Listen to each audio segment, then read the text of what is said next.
Baik, pada video ketiga ini kita akan mencoba membahas tentang salah satu teknik yang ada di dalam functional modeling. Functional modeling sendiri itu ada di dalam vertical abstraction ya. Jadi di dalam functional modeling ini ada teknik yang bisa digunakan untuk menurunkan dari suatu konsep proses yang masih abstrak menjadi konsep yang teknikal yang disebut dengan dekomposisi proses bisnis. Nah, oke, mari kita mencoba untuk membahas tentang apa yang dimaksud dengan dekomposisi proses bisnis serta komponen-komponen yang ada di dalamnya.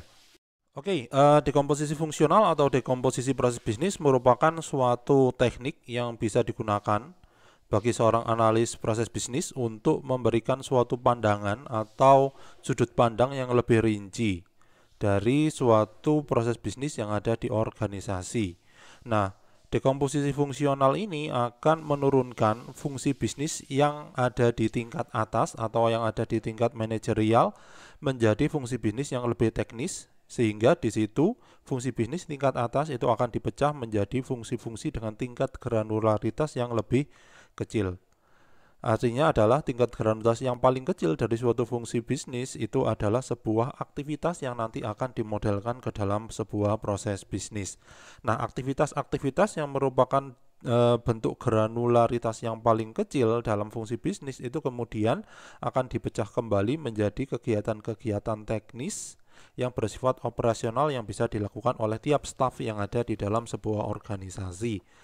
Nah, bagaimana sih cara untuk melakukan kegiatan dekomposisi fungsional ini? Ada beberapa cara. Nah, cara untuk melakukan pemecahan dari fungsi bisnis tingkat atas itu yang disebut dengan dekomposisi fungsional. Maka untuk bisa melihat apa saja fungsi bisnis yang paling utama yang harus ada di dalam organisasi, kita membutuhkan suatu alat analisis yang disebut dengan value chain. Ya, jadi mari kita akan mencoba untuk membahas pada slide berikutnya tentang value chain.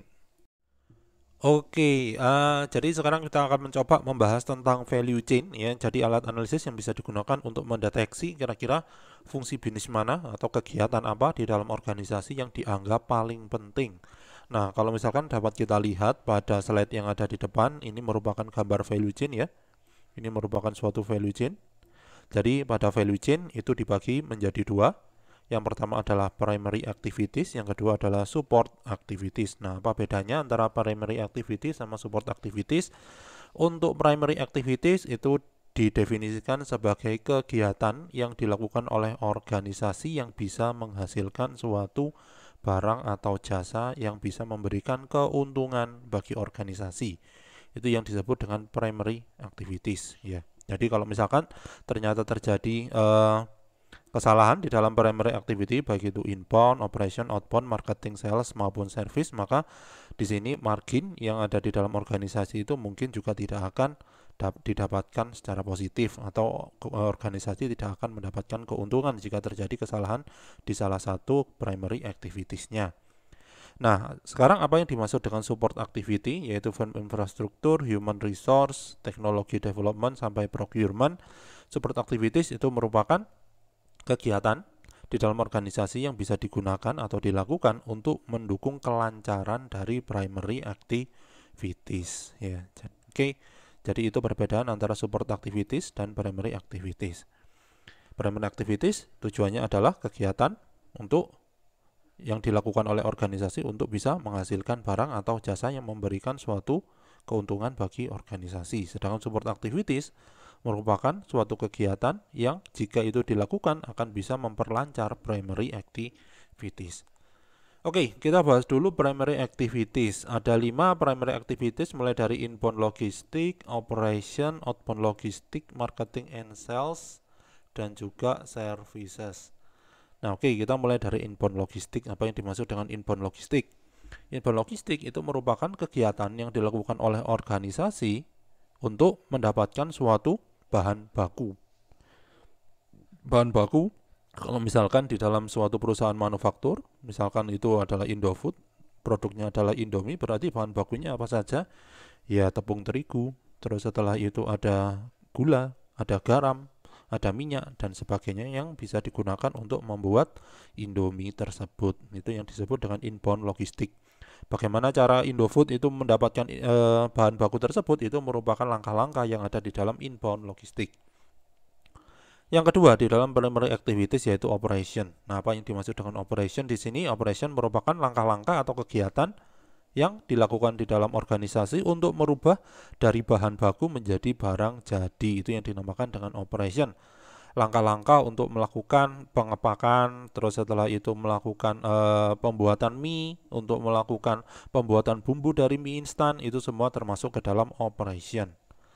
Selanjutnya adalah outbound logistik ya. Jadi outbound logistik ini merupakan kegiatan yang dilakukan oleh organisasi untuk memasarkan barang.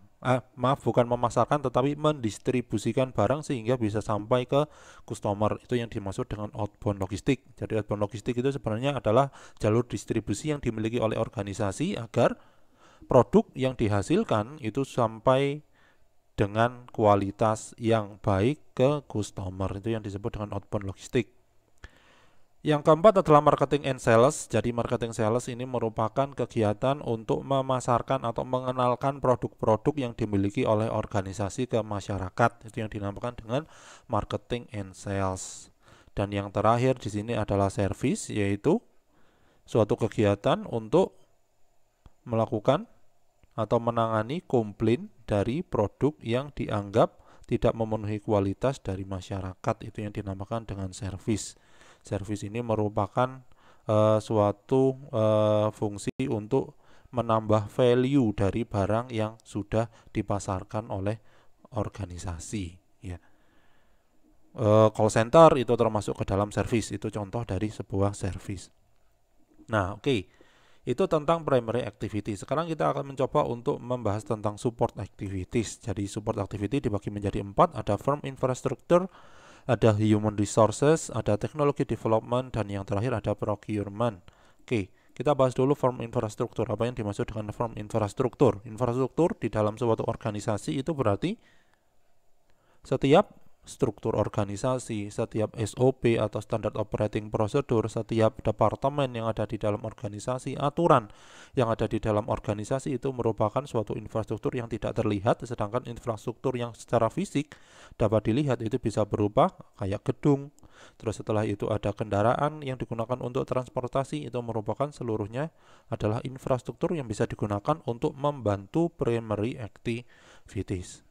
Yang kedua adalah human resource. Apa yang dimaksud dengan human resource? Human resource merupakan kegiatan yang dilakukan di dalam organisasi untuk membantu meningkatkan kualitas dari SDM atau sumber daya manusianya. Itu yang disebut dengan human resource. Ya. Yang ketiga adalah teknologi development, artinya adalah kegiatan-kegiatan yang dilakukan oleh organisasi untuk mengadopsi teknologi baru agar bisa diimplementasikan di dalam organisasi, sehingga kegiatan yang ada di dalam organisasi itu bisa lebih efisien dan efektif. Itu yang ada di dalam teknologi development.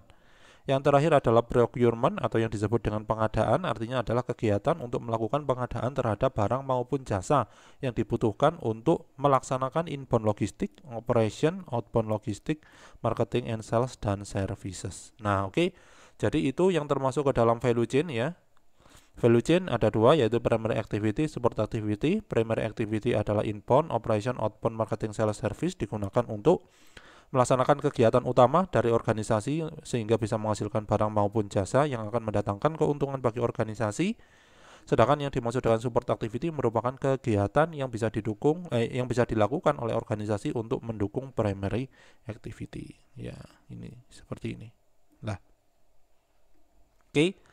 Support activity sendiri ada 4, dibagi menjadi firm infrastruktur, human resource, teknologi development, dan procurement. Nah, untuk melakukan yang namanya kegiatan dekomposisi fungsional, maka kita harus mendeteksi terlebih dahulu value chain yang ada di dalam sebuah organisasi. Agar kita memahami kira-kira aktivitas utama sama aktivitas support atau aktivitas pendukung dari organisasi itu apa saja. Kalau misalkan kita sudah mendeteksi itu, maka kita tinggal menurunkan inbound logistik ini menjadi beberapa kegiatan atau fungsi bisnis tertentu. Begitu juga dengan operation, begitu juga dengan outbound logistik, marketing and sales, dan services. Nah, oke, jadi itu merupakan pembahasan tentang value chain. Oke, jadi untuk pembahasan berikutnya, kita akan mencoba untuk melihat bagaimana cara melakukan dekomposisi fungsional mulai dari tingkat value system diturunkan menjadi value chain, dari value chain diturunkan menjadi business function ya. Oke, jadi di sini apa yang perlu untuk dideskripsikan terlebih dahulu ketika kita ingin mendefinisikan business function ya, untuk mendefinisikan suatu proses bisnis atau memodelkan proses bisnis. Yang pertama itu adalah kita harus mendeteksi terlebih dahulu value system. Apa yang dimaksud dengan value system? Yang dimaksud dengan value system merupakan keterkaitan value chain yang dimiliki oleh organisasi dengan value chain yang dimiliki oleh supplier dan value chain yang dimiliki oleh channel distribusi serta customer. Itu yang dimaksud dengan value system. Kenapa sih kita perlu untuk mendeteksi value system ini? Karena agar kita memahami bahwa ternyata value chain yang dimiliki oleh supplier itu outputnya itu akan menjadi input dari value chain yang dimiliki oleh enterprise. Begitu juga dengan output yang ada di dalam value chain enterprise itu akan menjadi input dari value chain yang ada di dalam channel, sehingga bisa terlihat keterkaitan antar organisasi. Ya, ketika kita bisa memahami keterkaitan antar organisasi, berarti kita bisa melaksanakan yang dinamakan koreografi proses bisnis. Oke, jadi selanjutnya setelah kita melakukan value system atau mendeteksi value system, selanjutnya kita akan mencoba untuk mendeskripsikan value chain dari sebuah organisasi atau dari organisasi tersebut. Di sini dicontohkan itu adalah sebagai enterprise E. Jadi bagaimana cara kita mendeteksi value chain itu? Dengan mendeteksi terlebih dahulu mana yang termasuk ke dalam primary activity atau aktivitas utama, mana yang termasuk ke dalam aktivitas pendukungnya, mana yang termasuk ke dalam inbound logistik, operation, outbound logistik, marketing and sales, dan juga services. Ini ya. Jadi dideteksi mana yang termasuk ke dalam operation, mana kegiatan-kegiatan di organisasi yang termasuk ke dalam inbound logistik, operation, terus setelah itu ada outbound logistik dan marketing and sales serta services. Nah, oke. Setelah dideteksi kegiatan-kegiatan secara general yang termasuk ke dalam operation dan marketing and sales, selanjutnya kita deteksi lagi kira-kira fungsi bisnis yang terkait dengan tiap-tiap primary activity ini apa. Nah, di sini kita sudah deteksi bahwa fungsi bisnis yang termasuk ke dalam marketing sales di sini ada yang dinamakan dengan order management. Ya, order management. Nah, sekarang kita akan mencoba untuk melakukan wawancara ke orang-orang yang bertanggung jawab terhadap kegiatan order management ini. Bagaimana cara pelaksanaan order management sebenarnya di dalam perusahaan? Order management itu apa sih? Order management itu adalah pengelolaan pemesanan yang dilakukan oleh pihak marketing and sales dengan cara mengelola tiap-tiap pesanan dari customer. Jadi marketing and sales itu menawarkan barang dan jasa ke customer, customer akan melakukan pemesanan ke marketing and sales itu.